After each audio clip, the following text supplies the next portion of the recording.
Hello everyone, welcome back to our channel SS nursing classes your dream our mission. और आज हम शुरुआत करने वाले एक बेहतरीन टॉपिक की, जो टॉपिक है आपके मातालोजी का टॉपिक है ना। Very very interesting topic.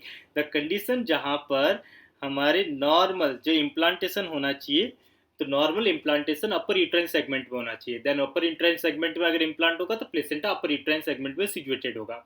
But ये अपर यूट्राइन सेगमेंट में सिचुएटेड ना होकर लोअर यूट्राइन सेगमेंट में सिचुएटेड हो जाए, तो एक कंडीशन को लीड आउट करता है। The name is placental abnormality है, जिसे हम बोलते हैं placenta previa. Placenta previa. Sir placenta previa क्या होता है? तो हम कहते हैं ये ब्यूटीफुल यूट्रस है ना। और यहाँ हम कहते हैं this is the fallopian tube, और अगेन यहाँ पे कहते हैं दिस इज द ओवेरी। तो हमारा नॉर्मल सिनेरियो क्या होना चाहिए? यहाँ से ओवम आना है, यहाँ से स्पर्म आना है, एम्पुला वाले पार्ट पे फर्टिलाइजेशन होना है। देन ये जो ओवम है ये अपर यूट्राइन सेगमेंट में आएगा और यहाँ पे इम्प्लांट हो जाएगा। This is the normal scenario. पर ऐसा सिनेरियो नहीं हुआ। और क्या हो गया? ये जो ओवम आपका आया, ये ओवम आया यहाँ से, ओवम एंड जाइकोट आया, ये जाके नीचे की तरफ जाके कहीं पर इम्प्लांट हो गया। दैट नॉन एज प्लेसेंटा अपनी नॉर्मल पोजीशन ये थी, लेकिन ये यहाँ जाके इम्प्लांट हो गया। दैट नॉन एज कहलाया प्लेसेंटा प्रीविया। प्रीविया का मतलब होता है position of placenta. Position of placenta. तो हम क्या कहते हैं कि प्लेसेंटा हमेशा अपनी नॉर्मल पोजीशन में होना चाहिए। नॉर्मल पोजीशन का मतलब अपर यूट्राइन सेगमेंट में होना चाहिए, बट ये अपर यूट्राइन सेगमेंट में न होके इम्प्लांट हो जाए लोअर यूट्राइन सेगमेंट में, तो कंडीशन कहलाती है प्लेसेंटा प्रीविया, है ना। सर प्लेसेंटा प्रीविया होने का कारण क्या है, ऐसा क्यों होता है? तो सर हमें नहीं पता, है ना। हमें नहीं पता ऐसा क्यों होता है, क्योंकि हमें क्या, किसी को भी नहीं पता। एग्जैक्ट कॉज की कोई भी नहीं जानता, एग्जैक्ट कॉज अननोन है ना। ऐसी बीमारी है जिसके बारे में किसी को कुछ नहीं पता, ऊपर वाला भगवान जानता है ऐसा क्यों होता है। Exact cause is unknown. But एक थ्योरी जरूर हम लोग लगाते हैं, जिस थ्योरी का नाम होता है dropping down theory. Dropping down theory. अब ड्रॉपिंग डाउन थ्योरी के अंदर क्या है? तो आप कहते हो सर ड्रॉपिंग डाउन थ्योरी में कुछ ऐसा होता है कि मान लो ये ब्यूटीफुल यूट्रस है ना, और ये हम कहते हैं इंटरनल ओएस है। यहाँ हम मानते हैं ये फेलोपियन ट्यूब है, और अगेन आगे की तरफ हम मानते हैं यहाँ ओवम वाला पार्ट है, ओवेरी। यहाँ से स्पर्म गया, यहाँ से ओवम आया, और फर्टिलाइजेशन हो गया एम्पुला के अंदर, यहाँ फर्टिलाइजेशन हो गया, है ना। अब फर्टिलाइजेशन होने के बाद में अगेन क्या हुआ? जैसे ही इस ओवम को आगे आना चाहिए था और अपर यूट्राइन सेगमेंट में इम्प्लांट हो जाना चाहिए था, बट ऐसा नहीं हुआ। जब ओम आगे की तरफ मूव करवाता है फेलोपियन ट्यूब, फेलोपियन ट्यूब में सिलियरी मसल्स मूवमेंट करवाती है ओम को आगे जाने में, यूट्रस तक जाने में। अगर फेलोपियन ट्यूब में सिलियरी मसल्स ओवर एक्टिव हो गई, हाइपर एक्टिव हो गई, और इसने ओम को जल्दी से आगे भेज दिया, तो जल्दी से आगे भेजेगा, आगे यूट्रस है, यूट्रस को ये जो जल्दी से आ रहा है ओम, इसको कैच करना है, इसको कैच करना है। बट ये जल्दी आने की वजह से डिसिडुआ कैच नहीं कर पाई, और ये कैच नहीं कर पाई तो ये जो ओवम है यहां से नीचे ड्रॉप होके यहां गिर गया। अब जब जहां गिरा यहीं पे इम्प्लांट हो गया, दैट नॉन एज यहीं प्लेसेंटा बन गया। द कंडीशन कहलाई that known as previa. Condition कहलाई आपकी प्रीविया। तो नॉर्मली सिचुएटेड होना चाहिए प्लेसेंटा अपर यूट्राइन सेगमेंट में, बट ये ना होके लोअर यूट्राइन सेगमेंट में सिचुएटेड हो जाए तो कंडीशन कहलाती है प्लेसेंटा प्रीविया। अब ये जब लोअर यूट्राइन सेगमेंट में सिचुएटेड हुआ तो कौन सी जगह पे सिचुएटेड हुआ, इस हिसाब से हमने इसको 4 भागों में बांट दिया। तो हम कहे टाइप्स ऑफ प्लेसेंटा प्रीविया। तो आप जो पहली इमेज देखने को मिल रही हैं, ये टोटल आपके टाइप को दर्शाती हैं, दैट नॉन एज टाइप्स। और टाइप्स होते हैं 4 टाइप्स का। फर्स्ट टाइप होता है that known as low lining placenta previa. Low lining placenta previa. Low lining placenta previa में क्या होगा? ये जो प्लेसेंटा है ये मैक्सिमम पार्ट तो अपर यूट्राइन सेगमेंट में होगा, मैक्सिमम पार्ट अपर यूट्राइन सेगमेंट में होगा, लेकिन कुछ पार्ट है रिमेन पार्ट ये लोअर यूट्राइन सेगमेंट में होगा। मैक्सिमम अपर यूट्राइन सेगमेंट में, कुछ अमाउंट पर लोअर यूट्राइन सेगमेंट में। पर ये जितना भी लोअर यूट्राइन सेगमेंट में होगा, पर ये इंटरनल ओएस तक नहीं होगा। ये इंटरनल ओएस है, यहां तक नहीं होगा, इससे अबव रहेगा, मतलब इंटरनल ओएस को क्लोज नहीं करता। तो हम कहते हैं क्या होता है? तो आप कहते हो कि maximum placenta in upper uterine segment. Maximum placenta है वो अपर यूट्राइन सेगमेंट में है, but some amount placenta in lower uterine segment, maximum upper uterine segment में, बट कुछ amount of placenta in the lower uterine segment, the condition आपकी कहलाती है लो lining placenta previa. यहां पर इंटरनल ओएस को क्लोज नहीं करता, तो नॉट क्लोज इंटरनल ओएस। अब जब इंटरनल ओएस को क्लोज नहीं कर रहा, उन सिनेरियो में आप क्या कहोगे कि इंटरनल ओएस अगर क्लोज नहीं कर रहा तो यहां से बच्चा नॉर्मल आराम से डिलीवर हो सकता है, तो आप कहते हो vaginal delivery possible, vaginal delivery possible, possible है ना। अगेन वहीं पे सेकेंड टाइप की बात की जाए प्लेसेंटा प्रीविया के अंदर, तो सेकेंड वाला ऑप्शन आता है जहां प्लेसेंटा थोड़ा और नीचे की तरफ सिचुएटेड हो जाता है, जिसे हम बोलते हैं marginal placenta previa, marginal placenta previa. अब मार्जिनल प्लेसेंटा प्रीविया में क्या होता है कि जो मैक्सिमम पोर्शन ऑफ प्लेसेंटा है ये लोअर यूट्राइन सेगमेंट में होता है, सम अमाउंट ऑफ प्लेसेंटा है ये अपर यूट्राइन सेगमेंट में होता है, तो आप कहते हो कि maximum in lower uterine segment and minimum in upper uterine segment. Maximum कहाँ है? लोअर में, कुछ अमाउंट पे कहाँ है? अपर यूट्राइन सेगमेंट है, but not close internal OS, but internal OS को ये क्लोज नहीं करता। अब आप कहोगे सर ये जब इंटरनल ओएस को क्लोज नहीं कर रहा तो क्या वेजाइनल डिलीवरी पॉसिबल है? तो मैं कहूंगा जी बिल्कुल, यहां पर वेजाइनल डिलीवरी पॉसिबल है, वेजाइनल डिलीवरी पॉसिबल है। लेकिन यहाँ पे प्रॉब्लम ये है कि जब ये मार्जिनल प्लेसेंटा प्रीविया है, ये जब मार्जिन पर होता है तो दो जगह हो सकता है। मान लेते हैं ये यूट्रस है, यूट्रस के आगे की तरफ सिंपाइसिस प्यूबिस है और पीछे की तरफ सैक्रम है। अगर ये यहां सिचुएटेड हुआ टुवर्ड द सिंपाइसिस प्यूबिस तो देन तो हमें कोई प्रॉब्लम नहीं है, आराम से वेजिनल डिलीवरी होगी। बट अगर ये सैक्रम की साइड पे सिचुएटेड हो गया तो ये प्रॉब्लम क्रिएट करता है। तो आप कहते हो कि ये जो मार्जिनल प्लेसेंटा प्रीविया है ये दो प्रकार से होता है, या तो ये एंटीरियर होता है एंटीरियर साइड में, या होगा ये पोस्टीरियर साइड में। अगर एंटीरियर साइड में है नो प्रॉब्लम, कोई प्रॉब्लम नहीं है, नॉर्मल वेजाइनल डिलीवरी है, नॉर्मल वेजाइनल डिलीवरी है, कोई दिक्कत यहां पर नहीं है। बट अगर ये पोस्टीरियर साइड में है, मान लो ये जो आपको इमेज देखने को मिल रही है, मैं इसको थोड़ा सा हटा देता हूं, ये जो आपको इमेज देखने को मिल रही है यहाँ पे ये मान लेते हैं कि यहाँ पे एरिया है वो सैक्रम का एरिया है, सैक्रम में, यहाँ मान लेते हैं सिंपाइसिस प्यूबिस है, this is the sacrum, this is the सिंपाइसिस pubis. तो सैक्रम वाले एरिया पर प्लेसेंटा आ गया। अब जब सैक्रम वाले एरिया पर प्लेसेंटा आया तो जो anterior posterior diameter of uterus होना चाहिए था, अब इस प्लेसेंटा की वजह से एंटीरियर पोस्टीरियर डायमीटर कम हो गया। अब जब एंटीरियर पोस्टीरियर डायमीटर कम हो गया तो जब बच्चा नीचे की तरफ आएगा तो इस डायमीटर कम होने की वजह से बच्चा ऐसे नीचे की तरफ आएगा तो फिक्स हो जाएगा, है ना। नीचे की तरफ आएगा तो हेड कंप्रेस होगा। हेड कंप्रेस क्यों हुआ? क्योंकि जगह नहीं है, ऊपर से यूट्राइन कॉन्ट्रैक्शन आ रहे, नीचे जाने के लिए बोल रहे हैं, लेकिन नीचे वाला रास्ता बहुत नैरो है तो वो हेड को बहुत ज्यादा कंप्रेस करेगा। जब हेड बहुत ज्यादा कंप्रेस होगा तो फिटल हार्ट रेट ड्रॉप होगी, फिटल हार्ट रेट क्या होगी? ड्रॉप। और head compress foetal heart rate drop एक साइन है जिसे हम बोलते हैं कि अगर हेड क्या हो रहा है? कंप्रेस। हेड कंप्रेस क्यों हो रहा है? क्यों सर? एंटीरियर पोस्टीरियर डायमीटर कम हो रहा है, हेड कंप्रेस हो रहा है, फिटल हार्ट रेट डिक्रीज हो रही है। Very very important bobby nursing office row, इसे हम बोलते हैं Stallworthy sign, Stallworthy sign is the very very important that known as Stallworthy sign, है ना। स्टॉल वर्ती साइन के अंदर क्या होता है? हाँ जी सर स्पेलिंग, हाँ जी अभी कर देते हैं। स्टॉल वर्ती साइन क्या होता है? तो आप कहते हो sir this is the Stallworthy sign.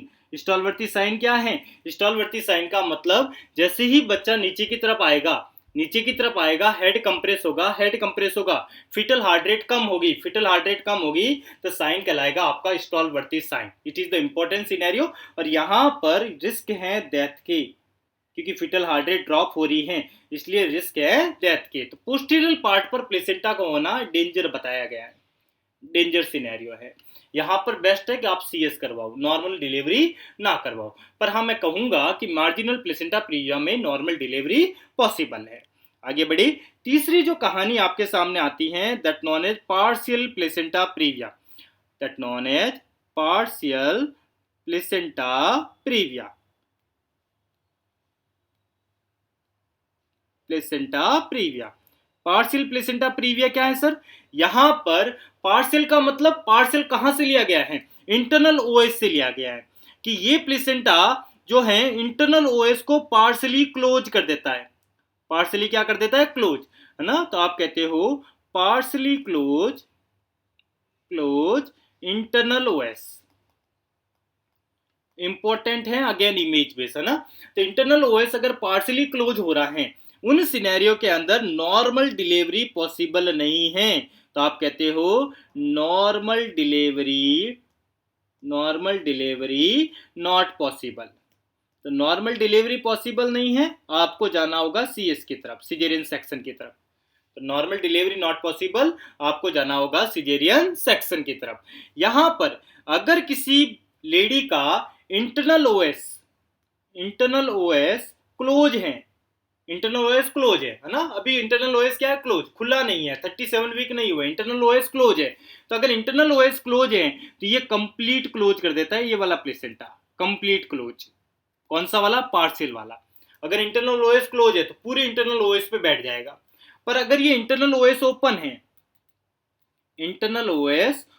है तो ये पार्शियली क्लोज करता है, इसलिए इसका जो नाम है वो पार्शियली प्लेसेंटा प्रीविया कहलाया, है ना? तो अगर इंटरनल ओएस क्लोज है, that known as internal OS close है तो कंप्लीटली क्लोज कर देगा, पर इंटरनल ओएस ओपन है तो ये पार्शियली क्लोज करेगा, दैट नॉन एज कंडीशन कहलाएगी आपकी partially placenta previa. And the last one is the very very important भाभी नर्सिंग ऑफिसरों, जो कि ऐसी कहानी है कि आप कुछ भी कर लो नॉर्मल डिलीवरी नहीं करवा पाओगे, द कंडीशन कहलाएगी complete placenta previa. Complete placenta previa, इसलिए डिलीवरी करवाने से पहले यूजी जानना बहुत ही ज्यादा जरूरी है ना? तो अगर किसी का प्लेसेंटा पूरी इंटरनल ओएस को क्लोज कर रहा है, जहां पे विजिनल डिलीवरी होने वाला रास्ता जो है उसके ऊपर प्लेसेंटा सिचुएटेड है, तो अब क्या फिटल हेड जा पाएगा आगे की तरफ? कोई जगह ही नहीं है, सिचुएशन ही नहीं है, लोकेशन ही नहीं है।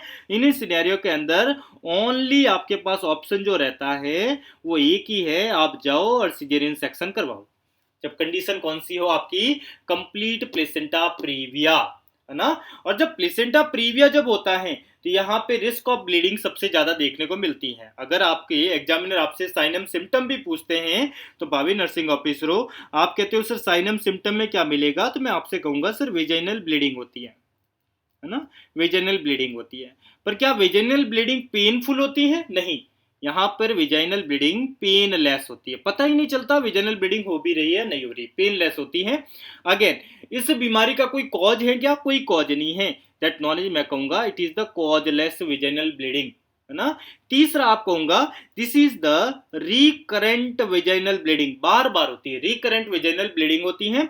एंड जो भी वेजाइनल ब्लीडिंग होगी वो टोटली वेजाइना के द्वारा बाहर आएगी, यूट्रस में नहीं भरेगी, बाहर की तरफ आएगी, दैट नॉलेज हम कहेंगे this is the revealed vaginal bleeding. Revealed का मतलब होता है vaginal bleeding expel out through uterus bleeding या placental bleeding expel out through vagina से बाहर की तरफ आएगी, द कंडीशन कहलाएगी रिवेल्ड। तो एग्जामिनर पूछता है कि painless, causeless, recurrent, revealed bleeding किसमें देखने को मिलती है, तो आपको जवाब देके आना है प्लेसेंटा प्रीविया में। किसमें देखने को मिलती है?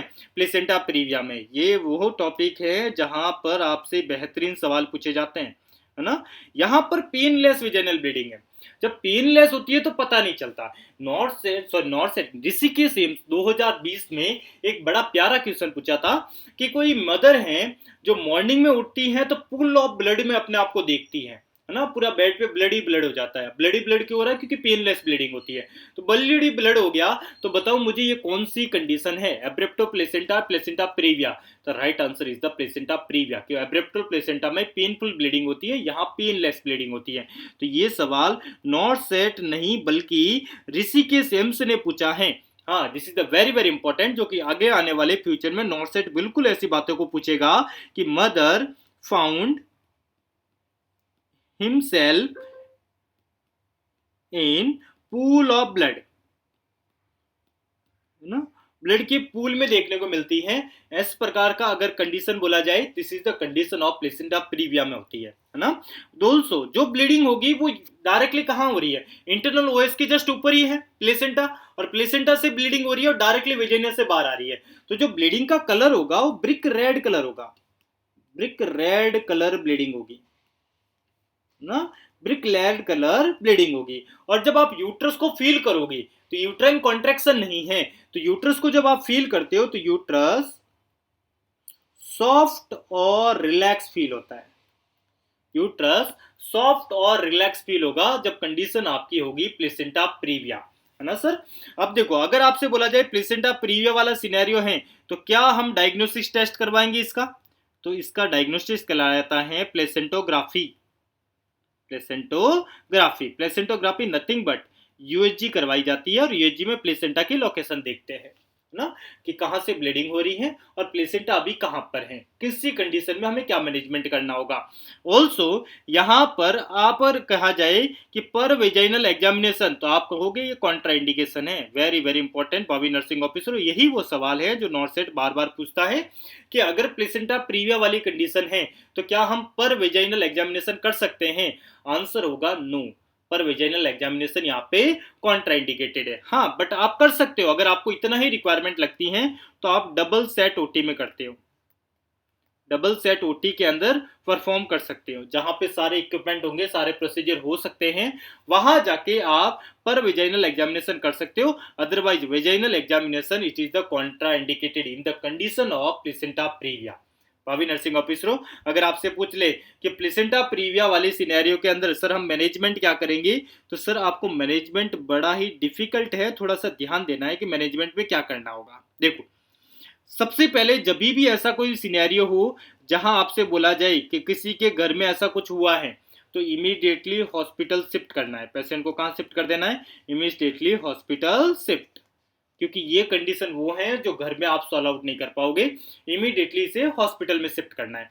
हॉस्पिटल में शिफ्ट करने के बाद हमें क्या करना है सर? हमें वाइटल साइन लेने हैं, और हमें क्या करना है सर? आईवी फ्लूइड देना है पेशेंट को, और हमें क्या प्रोवाइड करना है सर? हमें ब्लड एग्जामिनेशन करवाने हैं, और सर हमें क्या करना है? तो अगर इफ रिक्वायर, अगर जरूरत आपको लगती है, इफ रिक्वायर तो प्रोवाइड O2, ऑक्सीजन भी आप दे सकते हो अगर आपको जरूरत लग रही है तो, है ना। अब देखो, अगर कंडीशन, कुछ दो प्रकार के मैनेजमेंट हम करते हैं अकॉर्डिंग टू कंडीशन। एक होता है एक्सपेक्टेड मैनेजमेंट और एक होता है active management. One is the expected management और one is the active management. मैं सारी चीजें यही क्लियर करवा रहा हूं आपसे, कोई भी चीज नहीं छूटेगी regarding to the placenta previa, अगर आप एसएस नर्सिंग क्लासेस से जुड़े हुए हो। देखो, एक्सपेक्टेड मैनेजमेंट में आपको देखना होगा कि पेशेंट स्टेबल है या नहीं है, और पेशेंट स्टेबल का मतलब हीमोडायनेमिकली स्टेबल है या नहीं है। पेशेंट हीमोडायनेमिकली स्टेबल और नॉट, आपको देखना होगा कि हीमोडायनेमिकली पेशेंट स्टेबल है या नहीं है। अगर कोई हीमोडायनेमिकली स्टेबल का मतलब होता है कि अगर फीटल हार्ट रेट प्रेजेंट है, फीटल जो है वो रिएक्टिव है, फीटल हार्ट रेट प्रेजेंट है। इन सिनेरियो में अगर प्रेगनेंसी लेस देन 37 वीक की है, सिनेरियो सुनो कि मान लो किसी को प्रेगनेंसी में ब्लीडिंग हो रही है, आपने हॉस्पिटल शिफ्ट किया, फिर आपने देखा फीटल हार्ट रेट प्रेजेंट, आपने देखा फीटल रिएक्टिव है, प्रेगनेंसी 37 वीक से कम है, तो आप प्रेगनेंसी कंटिन्यू करोगे। तो हम प्रेगनेंसी को क्या करवाएंगे? कंटिन्यू। पर अगर ऐसा सिनेरियो मिले जहां फीटल हार्ट रेट अब्सेंट हो या कम हो, या रिएक्टिव फीटस ना हो, रिएक्टिव नहीं है, और प्रेगनेंसी जो है, प्रेगनेंसी वो मोर देन 37 वीक हो रखी है, या फिर मैं आपसे एक सिनेरियो और भी पूछ सकता हूं यहाँ पे, एक सवाल बढ़िया ताजा क्वेश्चन बनाने के लिए आपसे ये भी कह सकता हूं यहाँ पे कि 37 वीक से कम है, अब बताओ क्या करोगे? फीटल हार्ट रेट नहीं है, रिएक्टिव है, रिएक्टिव भी नहीं है, प्रेगनेंसी 37 वीक से कम है। यहां पर क्या था? कंटिन्यू द प्रेगनेंसी कर रहे थे। यहां क्या करना पड़ेगा? यहां पर डिलीवर द बेबी, यहां पे क्या करना होगा? Deliver the baby.